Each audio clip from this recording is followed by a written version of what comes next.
Muitas famílias estão em um processo de retorno para suas casas após todo esse flagelo da pandemia, né? Mas o que fazer? Quais são as preocupações? Quais são os riscos de voltar para casa? Como nós podemos nos prevenir? Esse e outros assuntos nós vamos tratar no episódio de hoje. Está começando mais um episódio do Apoia-te.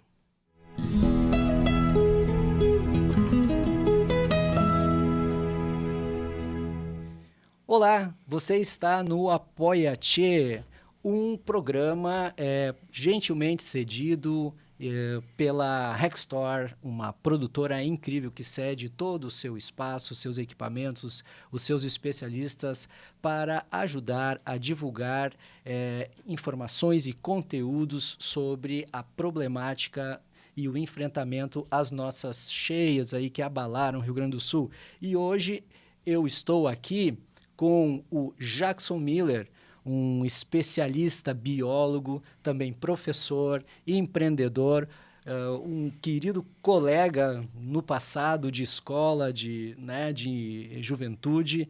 Muito bem-vindo, Jackson Miller. Obrigado, Mauro. Uma alegria muito grande poder estar aqui, te encontrar, né? Podendo relembrar um pouco dos nossos áureos tempos, né? De escola, de primeiro, de segundo grau, né? E saber que tu não saiu de Novo Hamburgo, né? Permanece em Novo Hamburgo. É importante e agradecer a oportunidade de estar aqui com o Apoia-te, né? Isso aí. E poder contribuir um pouco, né, com a experiência que a gente acumulou dentro da estrutura de gestão, dentro da visão da prestação de serviços hoje, né, num cenário que se alterou drasticamente, né, a partir dos inúmeros avisos que foram dados, né, de que algo estava errado e que algo precisava ser corrigido. E a sociedade gaúcha agora vive, né, uma tragédia sem precedentes, né, e com nuances muito sérias e graves que trazem desdobramentos para a questão econômica, social, ambiental. Então nós estamos aqui hoje para debater contigo, né, com os ouvintes, né, com os participantes sobre esse tema tão abrangente. Muito obrigado pela tua participação, né? E a nossa preocupação é contatar especialistas, né? E tu, como és um especialista na área ambiental e tu falaste em desdobramentos, né?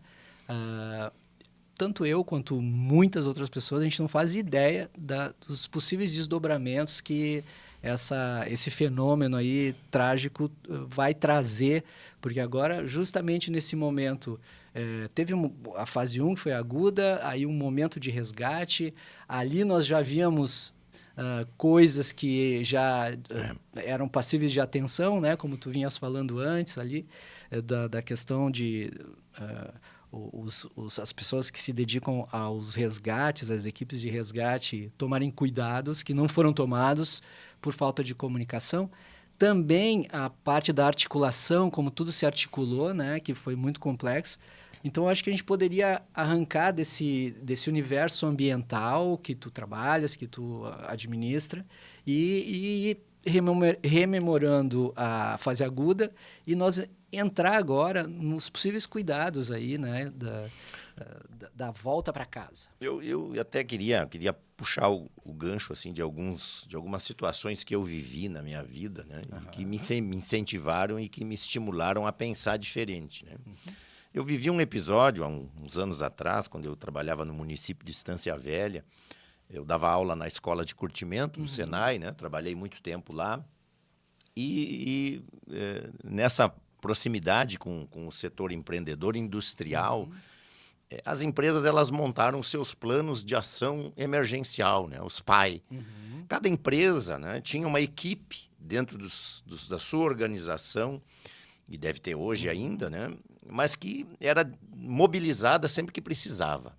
Acontecia alguma coisa, o setor tinha, né, uma organização mínima, os equipamentos de proteção individual, uma infraestrutura para socorrer não só o seu espaço interno, mas os vizinhos como um todo. E eu fui atender um caso muito sério, onde morreram 3 pessoas nesse episódio.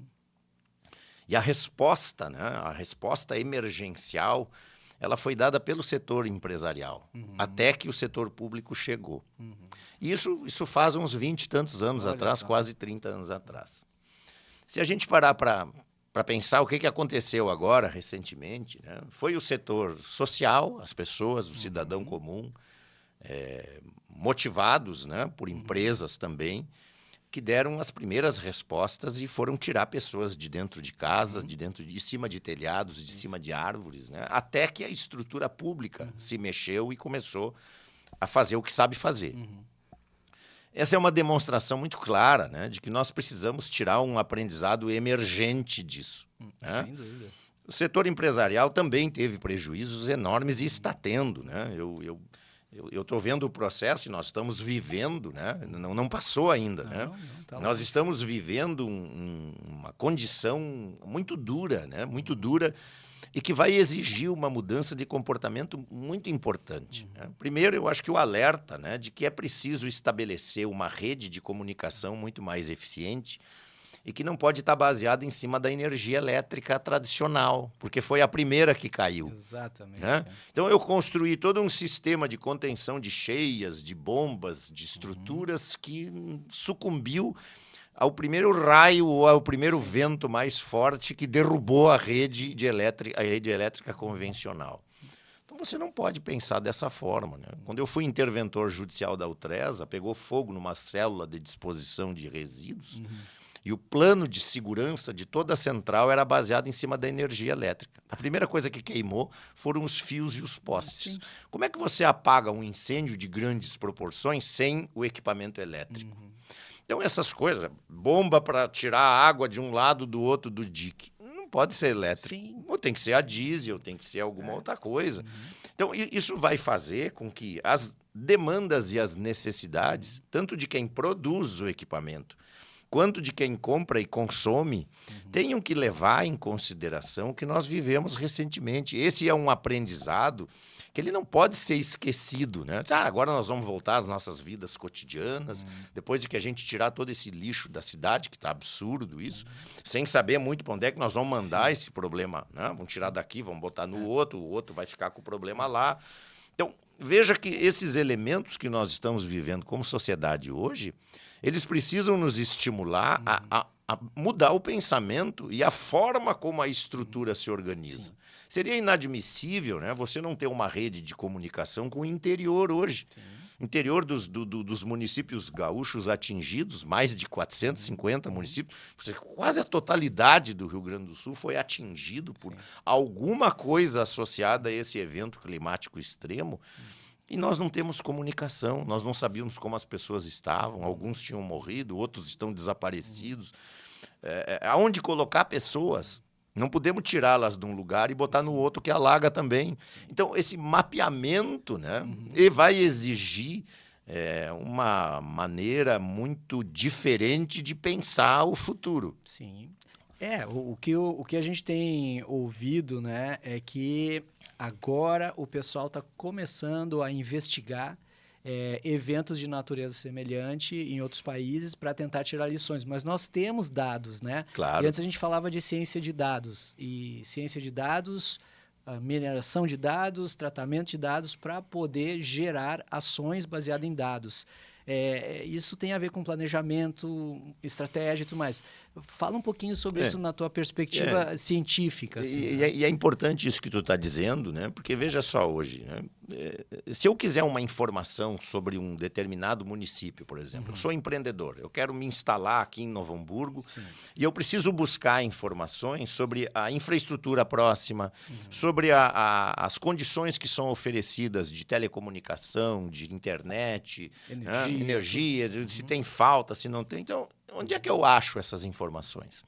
Eu preciso ser um bom garimpador, né? Eu preciso ser um minerador quase, porque eu vou ter que cavocar, né, a informação em diversos sites, em páginas oficiais, em estruturas que a informação está lá, solta, sem que ela tenha sido objeto de um processamento, uma análise, gerando um produto. Então, o que eu tenho visto? Assim? Onde vai a cota de inundação de Novo Hamburgo hoje? Quando eu trabalhava na prefeitura, a nossa cota de inundação era a cota 10. essa cota foi para o saco agora, né? Para o DIC ter rompido em Novo Hamburgo, essa cota foi muito acima da própria estrutura de suporte do DIC. Eu, particularmente, passei um bom tempo da minha vida dentro do setor público brigando contra ocupações no DIC. DIC não é lugar para você construir casa, botar pessoas, acomodar acordos políticos com um B, C ou D. Pagamos um preço muito caro agora por rompimento de todos os DICs. Novo Hamburgo, São Leopoldo, Canoas, quer dizer, nenhum deles resistiu. Por que não resistiu? Porque nós não montamos uma estrutura com capacidade para lidar com um evento que fugisse daquilo que era esperado. A novidade é exatamente essa. Então, hoje, o que a gente faz? O que eu faço e o que a sociedade vai precisar fazer? Você não pode apenas só fornecer a informação crua num site de acesso. Você tem que ter a capacidade hoje de trabalhar a informação, fazer o cruzamento dela e produzir produtos. Tive o privilégio de trabalhar num programa chamado Proteger. Que programa era esse? Um programa da Companhia de Pesquisa de Recursos Minerais, a CPRM. A CPRM fez um trabalho extraordinário, inclusive aqui em Novo Hamburgo, cruzando cartografias, 30 anos atrás. Cruzava a base cartográfica e o que emergia desse cruzamento era um produto que dizia, aqui não é bom ocupar. Ali você não deve construir casa.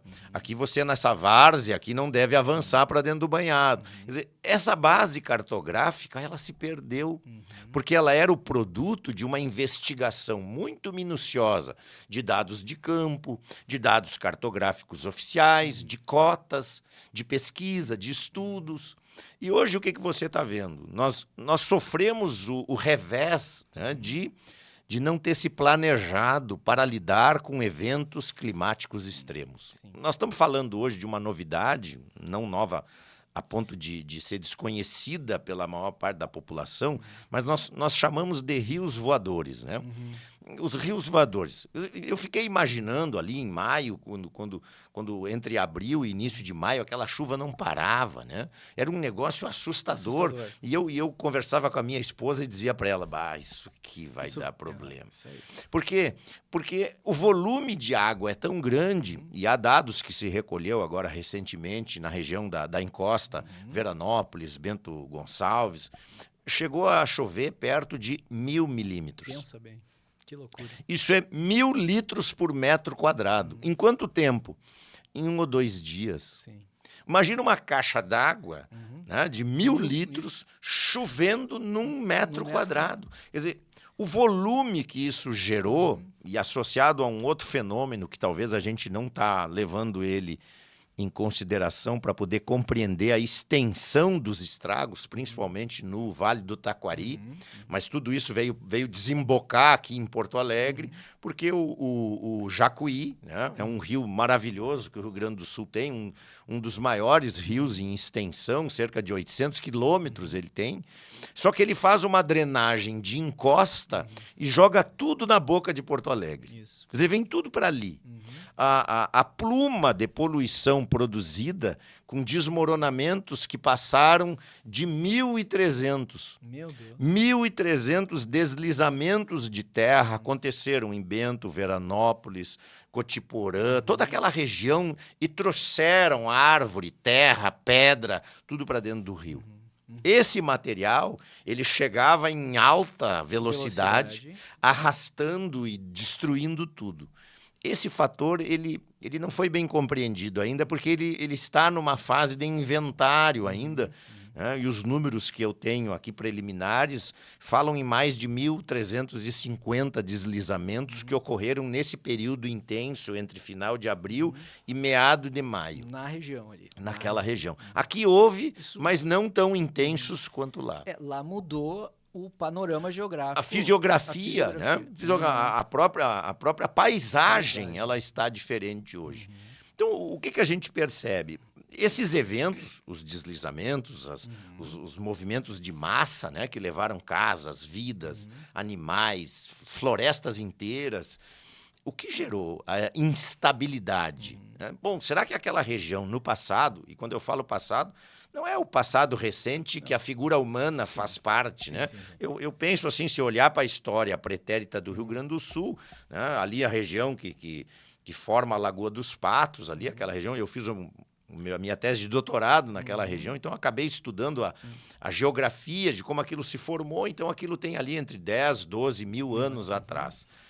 Será que nunca tinha chovido 1.000 milímetros por metro quadrado antes? E por que aquilo tudo cedeu dessa forma? Aí a gente vê as pessoas, né, com ideias mirabolantes. Então, nós vamos fazer um canal aqui, nós vamos fazer um rasgo aqui em Mostardas, ligando a Lagoa dos Patos até o mar, porque daí a gente joga água por ali.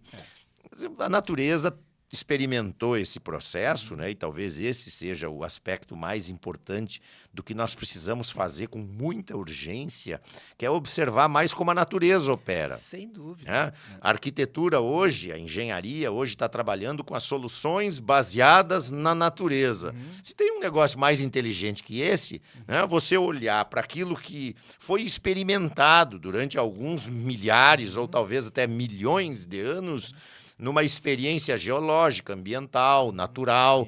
O que restou no cenário atual é fruto de um processo seletivo que começou há muito tempo atrás. O mais recente nessa história toda somos nós, né? Os seres humanos. Chegamos há pouco e já achamos que somos o dono do pedaço. Exatamente. E aí vem a natureza, né, com toda a sua grandiosidade, e tenta colocar o ser humano no lugar dele. Vai te organizar, né? Tu tá esculhambando os arroios, tu tá tirando mato, tu tá botando fogo nas coisas, tu tá achando que lá a água da Amazônia não vai vir pro Rio Grande do Sul, nos rios voadores, e tocar 195 milímetros de chuva em poucas horas. Quer dizer, essa capacidade do ser humano perceber o que é preciso assimilar gerou uma parte dessa tragédia. O que você está falando é tão importante porque, na verdade, é uma análise de especialista, inclusive com muita ciência, né? muita base científica. Certamente, base científica vai ser algo super necessário, integrada à tecnologia, a banco de dados e a tudo isso, né? Então, a gente falou aqui de integração de informações, a gente falou aqui de históricos de eventos.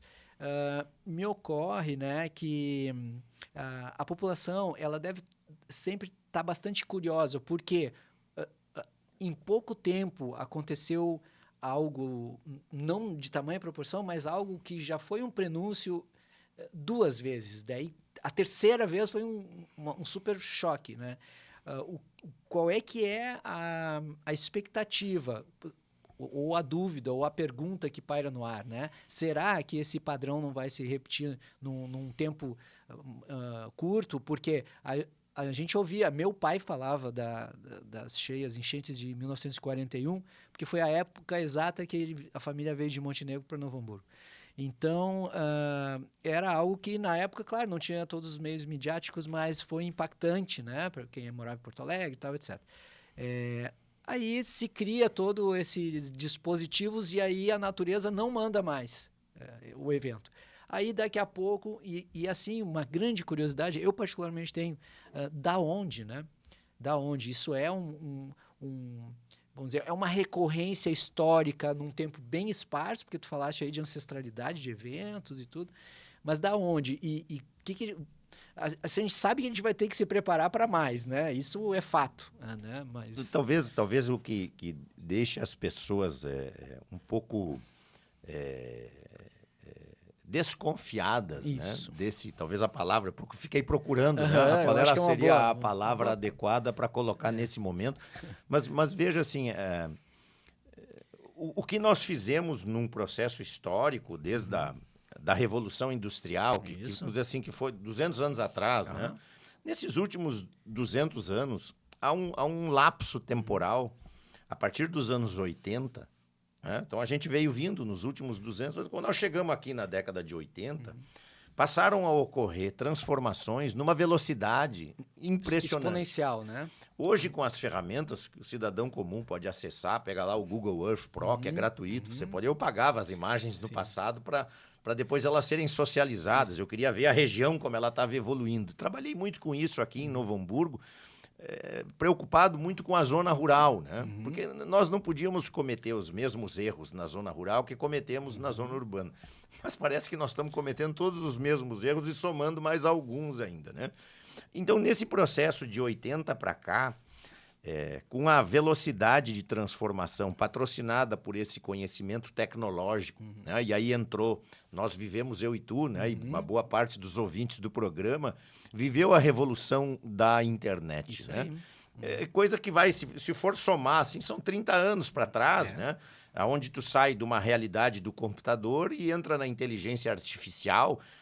Isso, do ponto de vista natural, esse lapso temporal, para a natureza, não é nada. Não é nada, isso. Isso é uma fração de segundos. Um pontinho muito pequeno. Isso. Mas para a história cultural humana, foi uma revolução extraordinária. Coisas que jamais se imaginava ser possível fazer, você faz hoje com um estalar de dedo ou 2 cliques. Né?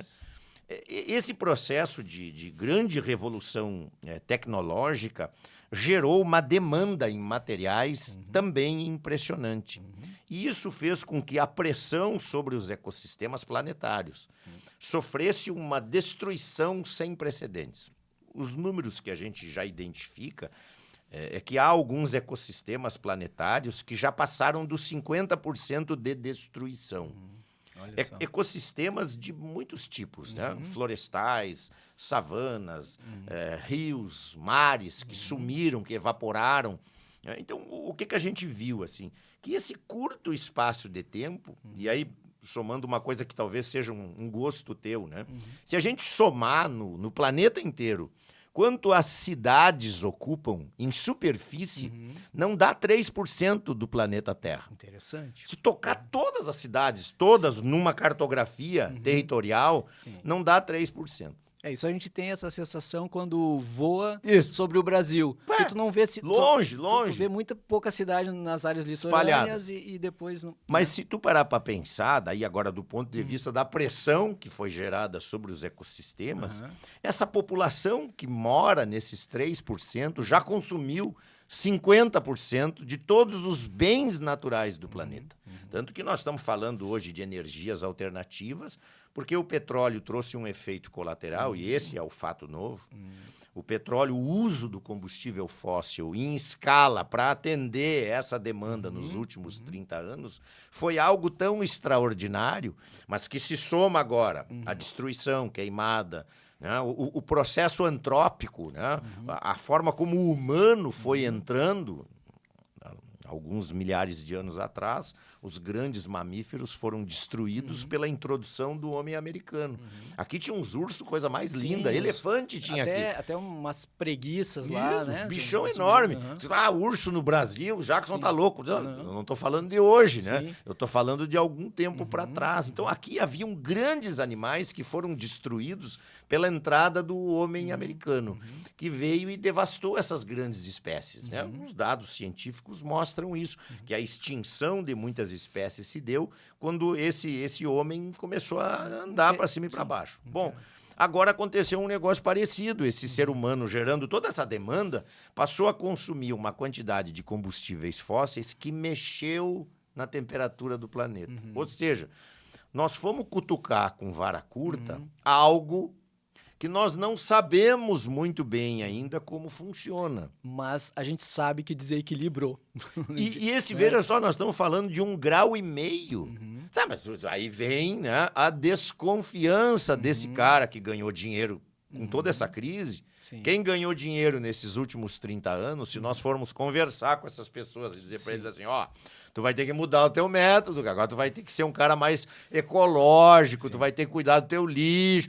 Cara, nesses últimos 30 anos foi o que eu fiz a minha fortuna. Tu acha que eu vou mudar o meu jeito? Bom, essa mesma fortuna pode ter ficado debaixo d'água ou ter sido impedida de ser transformada num bem Por quê? Porque não é só tu que está nessa ilha aí. Tem mais um monte de gente associada. E aconteceu, né? Aconteceu. Então, às vezes eu acordo no meio da noite e assim, não, isso não está acontecendo. É incrível. Não, está acontecendo. Tá acontecendo. E é muito difícil essa necessidade de despertar para esses fatos. Sim. Porque é dolorido, né? É uma questão cultural, né? E qualquer mudança cultural, ela, nossa, precisa de muito empenho, muita energia. Ou uma desgraça parecida como essa. Isso. Então, assim, ó, estamos sob um grande aviso, estamos avisados, vamos dizer assim.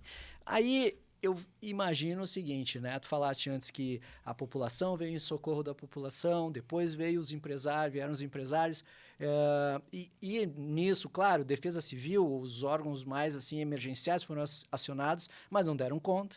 E chega na parte das políticas públicas. E eu gostaria de entrar um pouco nisso e também já entrar um pouco nesses termos na questão de gestão de resíduos, porque, a gente anda pelos lugares afetados e parece um cenário de guerra, né? Então, como é que tu enxerga? Ontem à noite eu vi o documentário sobre a guerra Israel, Hamas, Palestina, e mostrou algumas cenas, né, dos bombardeios. Eu estou passando pelo bairro onde eu estive à tarde. Exato, é parecido. Parece um cenário de guerra onde a diferença é que não explodiu, implodiu. Isso, né? Interessante. E o que a gente está percebendo? Assim, não existe. Não existe, e não é um sonho, porque eu já estou há bastante tempo nessa área e conheço bem o setor. Não existe um político preparado para lidar com o que está acontecendo hoje. Não existe. Não existe. O que aconteceu? O processo histórico, e eu tive durante muito tempo da minha vida assessorando municípios no Rio Grande do Sul. Então, eu viajei muito pelo estado, trabalhei na Federação das Associações de Municípios, depois nós fizemos a ANAMA, que foi a Associação Nacional de Municípios e Meio Ambiente. E se tu parar para pensar, o meio ambiente sempre é o bichinho torto da administração pública. Né? Exatamente. É o tranca-rua. Isso lá vem esse chato aí com essa conversa de meio ambiente para cá. Nós temos que empreender, nós temos que produzir, porque a economia... Show de bola. Só que se você não tem uma base estruturada hoje em alguns componentes do planejamento para administrar uma cidade com a complexidade que ela tem, você vai passar vergonha. Na verdade, é o que eu estou vendo. Sim. Talvez os políticos não tenham se dado conta ainda, mas eles estão passando uma vergonha descomunal nos bastidores das redes sociais. Porque às vezes o cara tem vergonha de escrever que aquele político é um baita de um preguiçoso, não faz, ou às vezes até faz, mas depois tem que tirar a notícia lá porque né, a lei da mordaça que está pegando, parari. O que a gente vê hoje? Se um político vai se candidatar nas próximas eleições, ele vai ter que pensar com muita realidade e clareza de ter uma equipe muito boa com ele. Porque ele vai correr o risco de passar um vexame de novo, porque esses eventos climáticos, eles vieram para ficar. É que nem Covid. Né? Que eu falo, eu e mais a audiência e mais todo mundo que for ouvir no Spotify ou ouvir no YouTube, essa é a grande questão que a gente queria ouvir, né? A tendência, porque quando a gente fala em dados, a gente está falando em preditivo. Eu sou a testemunha viva, porque assim, eu passo perto de alguma coisa, eu pego. Sim. Né? Então, assim, Covid peguei 3 vezes. Sim, Dengue peguei 1 vez. Só não peguei tétano ainda, porque eu não arranhei meu dedo num prego, né? Enferrujado. Mas tem que ter cuidado. O que está se vendo? Assim? Em 2020, quando a Covid entrou, eu dava aula de vigilância sanitária ambiental. E estudei muito a questão da evolução das pandemias no mundo todo. Né? E veja que foi a Covid. Né? Daí terminou a Covid e começou a guerra da União Soviética, a Rússia com a Ucrânia. Mas não foi suficiente o sofrimento planetário por conta dessas mortes patrocinadas por um vírus. Veio para ficar. Dengue. Veio para ficar. Pois então. E junto com eles, tá vindo uma leva de coisas que a gente não sabe bem o que é ainda. Mas olha só, e aí o cidadão, a senhora, o senhor, o guri, a guria que está nos assistindo, você tem que se proteger hoje, amigo. Por quê? Porque veja só, depois dessa água toda aí, você acha que vai vir o quê? Vai vir mosquito para todo lado, vai vir um monte de problemas que vão advir do oportunismo que existe na natureza. Isso. Né? A natureza é oportunista. O que ela faz? Bom, deu um aguão aqui... Aqui vai mosquito. Cara, vai encher de mosquito. Quando a mortandade de peixe aconteceu aqui em 2006... Eu lembro. Foi o peixe comia o mosquito. Não comeu mais. Cara, depois virou um inferno o Vale dos Sinos. Sim. Se você saía na noite para ir num lugar, os mosquitos carregavam você. É verdade. Então, hoje, o que a gente está vendo? Assim, chikungunya, dengue, Covid, H1N1, H1N5, H5N1. Quer dizer, a nomenclatura hoje associada a doenças virais, e aí, por exemplo, estamos falando agora de uma condição muito perigosa, que é essa associada à enchente, que é a leptospirose. Exatamente. O rato é um bicho muito porco. Eu, particularmente, não gosto de rato, né? Mas tive que conviver com eles até na minha pesquisa. Em laboratório. No mestrado, lá no laboratório. Mas o rato, cuida da sua casa, inclusive. Porque o rato faz o seguinte, ele anda 2, 3 quilômetros por dia. Pensa bem. Debaixo da sua casa deve ter uma rede de túneis. E o rato é um bicho muito esperto. Quando você bota veneno para ele, ele manda os mais velhos. Tomara que esse negócio não pegue, né? Não pegue para outros setores, né? O rato manda o mais velho. E é extremamente organizado. E aonde ele come, ele se mija e se caga todo. É um troço terrível. Sim. Então, a leptospira, que é uma bactéria muito perigosa, porque ela mata, ela vai se dispersar a partir da urina do rato, mas vai pela saliva também, ele come um pãozinho ali no teu armário que tu não fechou direito. Né? Ah, mas ali no supermercado ficou uma pilha de coisa ali, flutuando, o rato foi mijar lá.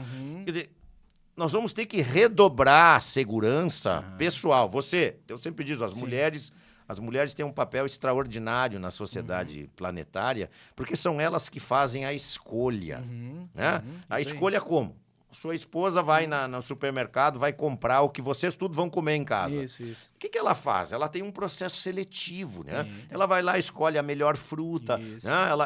Então começa a pensar coisas que tenham uma origem com menos veneno, porque agora vai ser uma festa. Eu estava com medo desse arroz vir para o Brasil, não porque o governo ia importar o arroz com uma fábrica de queijo. Esse não era o meu problema. O meu problema era o arroz. Sim. Aonde ele está sendo produzido? Com que água? Na China? Nossa. Aquilo lá é uma coisa de louco do ponto de vista de como a sociedade chinesa se apropriou do meio ambiente. Aqui nós passamos por um período de acomodação, e aqui eu quero saudar de forma muito especial o setor empreendedor, empresarial.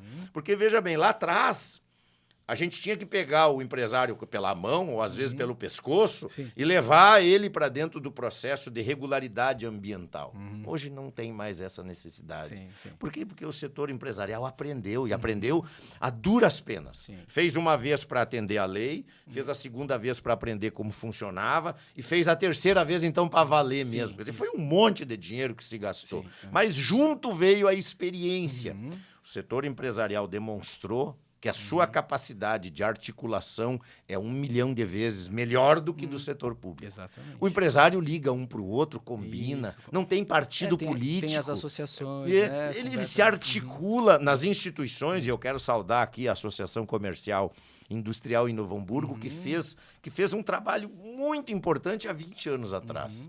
Criou a Fundação de Desenvolvimento Ambiental, que talvez agora vai assumir um outro papel. É verdade. Que é um papel estratégico, né? Porque, veja só, você sobreviver no mercado hoje, diante dessas tragédias anunciadas ou não, vai exigir criatividade, capacidade de produção de dados, articulação instantânea. Eu vou ter que ter um momento onde eu vou discutir com alguém o que o outro já resolveu o problema, coisa que a gente já estava começando a fazer. Eu não precisava fazer tudo de novo. Eu olhava para o outro e dizia assim, tá, como é que tu fez isso aí?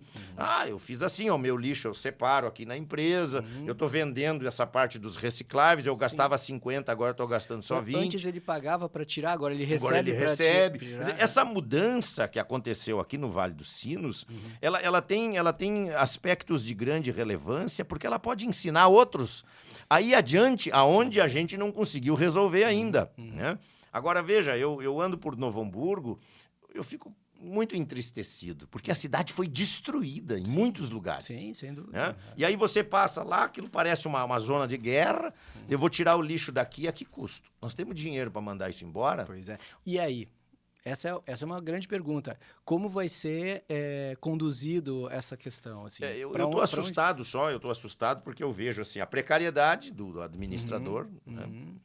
Tem a menor noção do que está fazendo.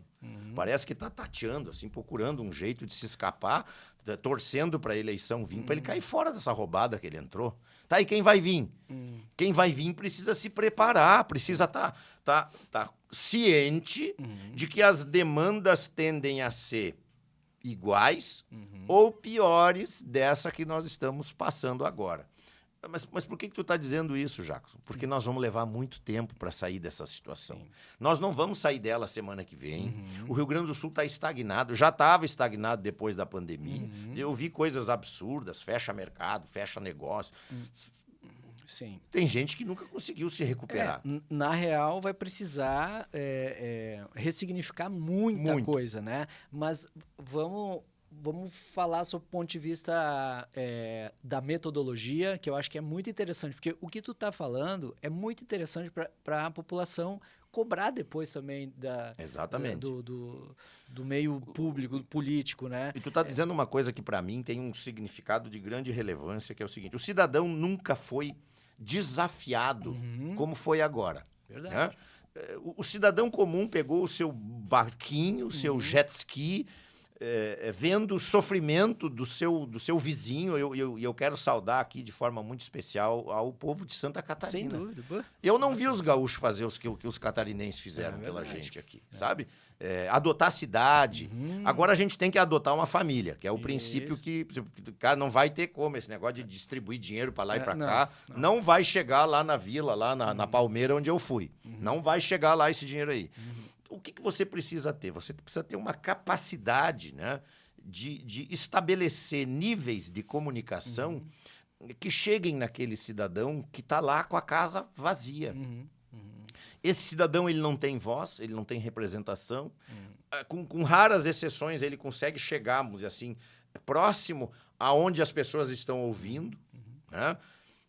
Vai ser muito difícil o pequeno empreendedor, sem financiamento, sair dessa condição. Né? Por exemplo, eu tenho ficado um pouco mais feliz quando eu entro nas vilas e estou vendo os mercadinhos. E esse é uma coisa importante para a gente dizer.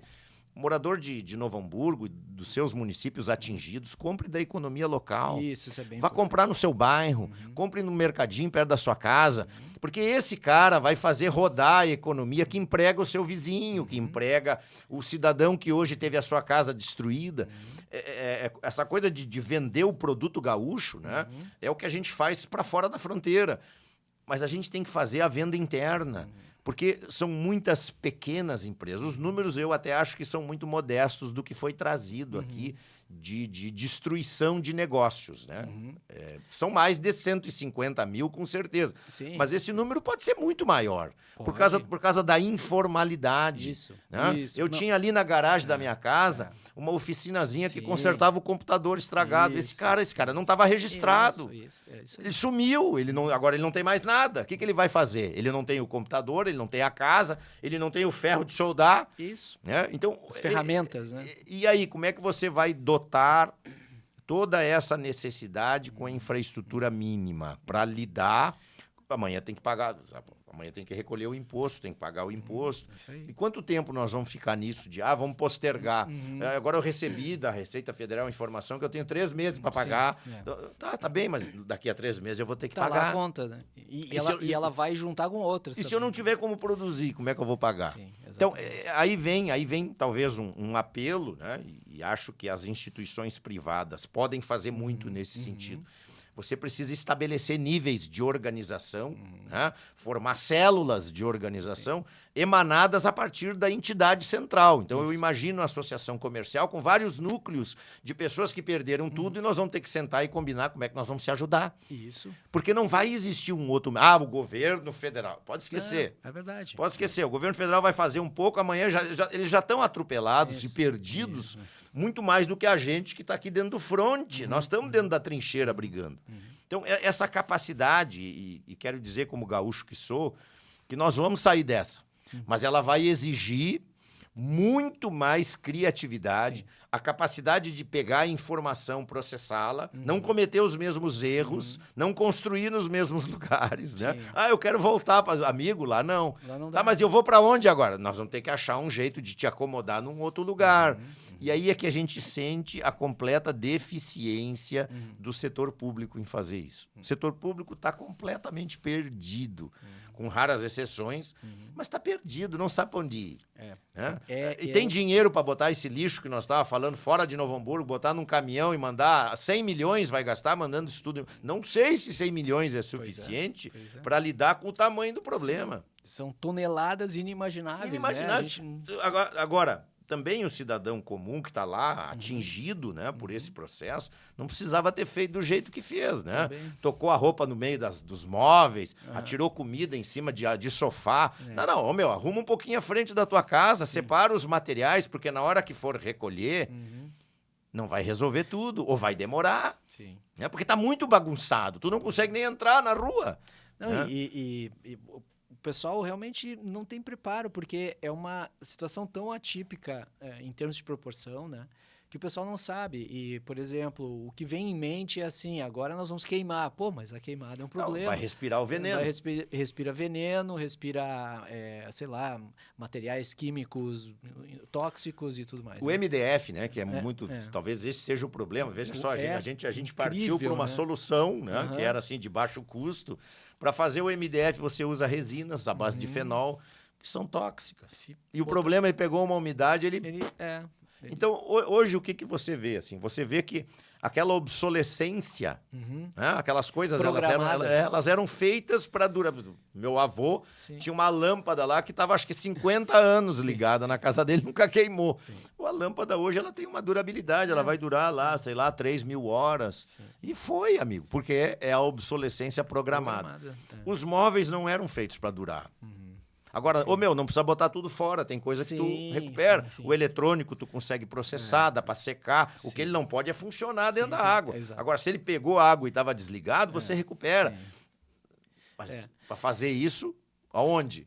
Cuidados biológicos. Eu quero que tu entre nisso porque, nossa, meu, é tão legal falar contigo e a gente pode ir aqui horas, vamos embora. Né? Mas vamos lá. Cuidados biológicos. Coisas com a tua casa, Isso, né? com a tua casa. Por exemplo, assim, eu sou um apaixonado pelo Rio dos Sinos, né? Eu conheço o Rio dos Sinos melhor que a minha casa. Mas eu preciso dizer para as pessoas, de uma maneira geral, que precisam tomar cuidado com a água que elas estão consumindo. A gente já não sabe mais o que tem dentro dessa água por conta de tudo que lavou. Isso. Né? Eu já vinha preocupado com um fenômeno, e a gente fez vários estudos dentro dessa linha, que são os chamados contaminantes emergentes. O que é isso? São essas coisas que a gente passou nos últimos 30 anos a produzir e consumir sem que houvesse uma solução na hora de tratar e jogar na natureza. Me refiro aos antibióticos, anti-inflamatórios, produtos de limpeza. O Brasil é o terceiro maior consumidor de produtos de limpeza do mundo. Sim, olha só. Né? Determinados produtos químicos, o próprio protetor solar. Esses contaminantes, a natureza ela não tem mecanismos rápidos de degradação. Então, quando você joga isso no remédio, pelo amor de Deus, não jogue remédios no vaso sanitário. Você está abastecendo as bactérias em doses homeopáticas para que elas desenvolvam resistência. Então, não joga nada dentro do vaso. O vaso é para ir o xixi e o cocô. E é só. Se você bota remédio, você bota na bactéria o elemento que ela precisa para desenvolver a resistência. Então, esses contaminantes emergentes, nós não temos padrão de monitoramento na qualidade da água. Nós medimos mais ou menos 54 parâmetros que servem para dizer que a água está potável ou não. Mas nós temos mais de 50 mil tipos de produtos químicos que você não mede na água de consumo humano. Ah, mas o meu aqui é água de poço. Também. Cuidado. Por quê? Porque às vezes tem um cemitério, um posto de gasolina, tem uma fonte desconhecida de resíduos enterrados do lado da sua casa. Você precisa fazer o monitoramento, você precisa fazer a avaliação analítica. Quem mora em condomínio, avalie a qualidade da água do seu consumo. Por quê? Porque é fácil dar errado. E veja só, nós podemos ficar sem comer uns dias, aí, uma semana, 10 dias, 20 dias, mais água, meu. Depois do terceiro você se vai. Então, nós estamos ingerindo um produto, entre aspas, natural, mas que sofreu um efeito devastador ao longo dos últimos tempos. Sim. Então, você precisa tomar cuidado. Mulheres, continuem o trabalho seletivo da comida. Sim. Optem por coisas menos envenenadas. Né? Produção ali, Omba Grande, vai na feira do produtor, ali tem comida sem veneno. Olhe o que você... Leia o rótulo do que você está comprando, porque ali tem uns triângulozinho amarelo com um T no meio. O que você está comendo? A sua saúde, ela depende 90% do que você bebe, do que você come, do que você respira. Né? Se você comer uma comida menos envenenada, se você tomar uma água de qualidade, essa água de qualidade, infelizmente, não está no Rio dos Sinos. Ela precisa estar num outro lugar. Então, a água de ingestão, você precisa ter muito cuidado com ela. Você quer lavar roupa, louça, piso, tomar banho? Show de bola. Agora, para tomar, para dar pro seu bebê, pro seu filhinho, pro seu bichinho, pense o tipo de coisa que você vai fornecer para eles. Você é responsável pelas escolhas, né? Então, muito cuidado com relação a isso. Doenças. Doenças emergentes. Isso. Se você vai mexer em algum lugar da sua casa que está parado, é luva. Tem que usar luva. Bota lá uma roupa que você pode tirar depois de lavar ela, que você não vai deitar na cama e não vai dormir com aquela coisa. Ácaros estão por tudo hoje, né? Umidade, a sua casa está úmida, vai ter que secar essa casa. Mofos, né? Outras fungos, né? Esse é um reino à parte, né? Os fungos, eles estão na gente, né? A certeza é que, por exemplo, no seu corpo, né? A gente tem uns bichinhos que vivem aqui em cima dos nossos cílios, né? Que são os Demodex follicular. Não é uma sarna, não é nada disso. É um bichinho inofensivo. Isso nos dá a certeza que nós nunca vamos estar sozinhos. Os bichos vivem na gente, né? Sim. Mas veja só, você precisa desencadear mecanismos eficientes para proteger a sua saúde hoje. Por conta do quê? Por conta de toda essa mudança climática que umedeceu. Aqueceu.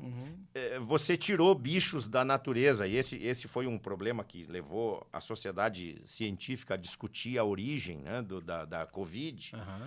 Culparam a gripe é o pato. Culparam o pato. Depois a outra é o macaco. Agora foi o pangolim, né? Que é um bicho muito esquisitinho lá, muito exclusivo da China lá. Comeram o pangolim. Veja só, com a destruição dos ecossistemas na escala planetária, aquela que a gente falou, você expõe determinadas formas de vida que não tinham contato com a sociedade humana. Isso. Você tira da natureza um animal silvestre, não compra. Não pega os bichos na natureza, não aceita que a pessoa venda, porque se você não comprar, o cara não vai ter por que pegar. Né? Então, é a história da rede de lojas da Robalto. Né? Se você compra uma peça de carro por um precinho acessível, isso veio de algum lugar, não veio da loja, veio da Robalto, né? Então, o que faz? O consumidor, e esse é o aspecto fundamental que eu queria destacar, esse consumidor que tem um código a seu dispor, que fez com que a economia evoluísse a partir das suas necessidades, ele pode exigir comportamentos diferentes do fabricante. Se o cara tá vendendo um troço que é ruim, o que você faz? Não compra. Esse é o melhor mecanismo, porque daí você vai induzir quem está produzindo a mudar o seu processo. Você, na sua casa, é um grande consumidor. E você pode definir os mecanismos que dão segurança para sua família.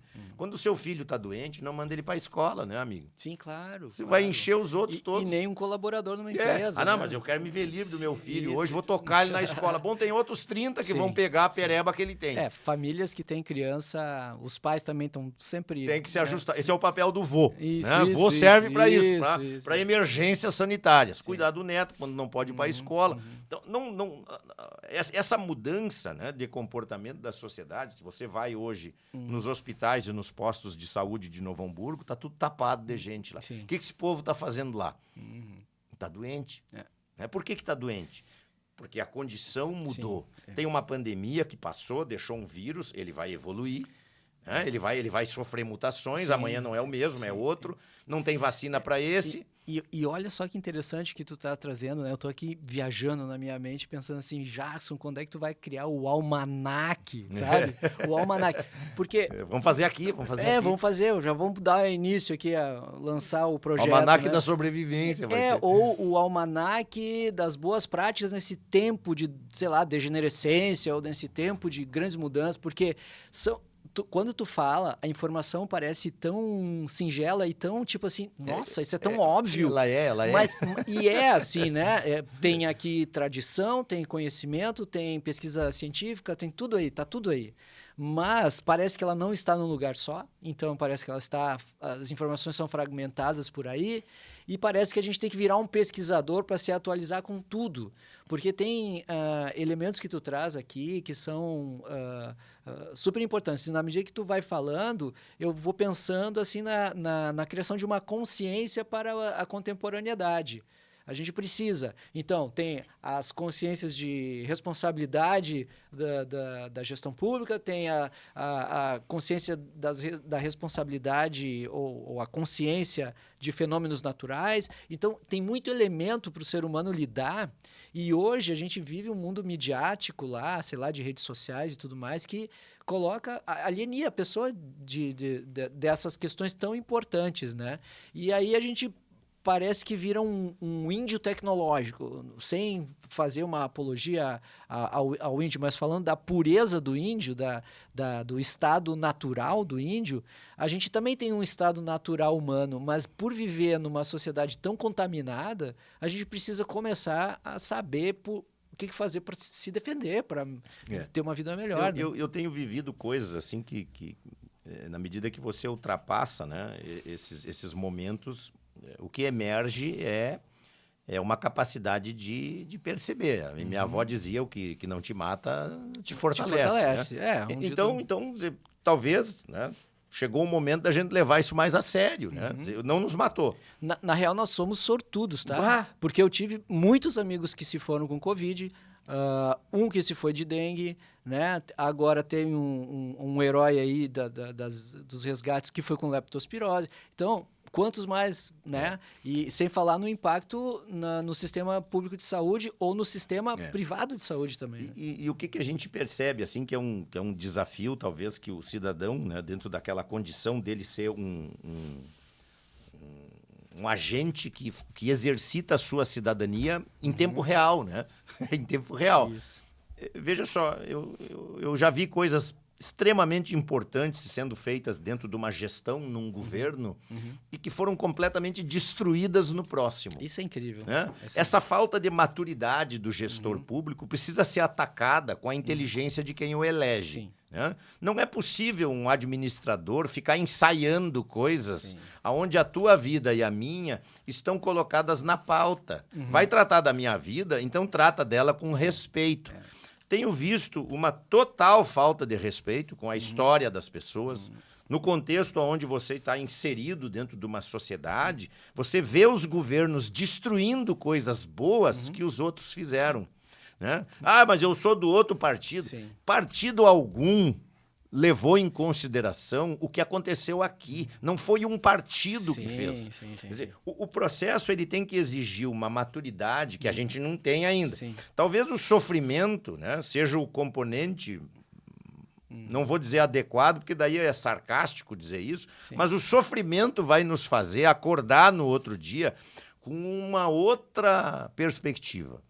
Eu penso que nós estamos acordando para uma outra perspectiva onde vai ser necessário o cidadão tomar as rédeas do seu destino. E se o cidadão tiver o almanaque do Jackson Miller, sério, faz aí, cara, a cartilha. Sério, a cartilha, eu já falo almanaque porque não é uma simples cartilha. São um volume ou vários volumes. Jackson, a gente está se encaminhando para o final. Eu gostaria de te agradecer demais. Nossa, eu acho que a gente tem que fazer mais podcasts. 45 minutos aí, né? não deu conta, né? Fomos a quase uma hora. Obrigado a você que nos assiste. Por favor, nos assista, nos ouça no Spotify, curta, compartilhe no YouTube da mesma forma, né? Vamos levar o conhecimento do nosso especialista aqui para mais gente assistir esse podcast incrível, né? Muito sensível, mas faz a gente pensar. tá certo? Muito obrigado mais uma vez e apoia-te.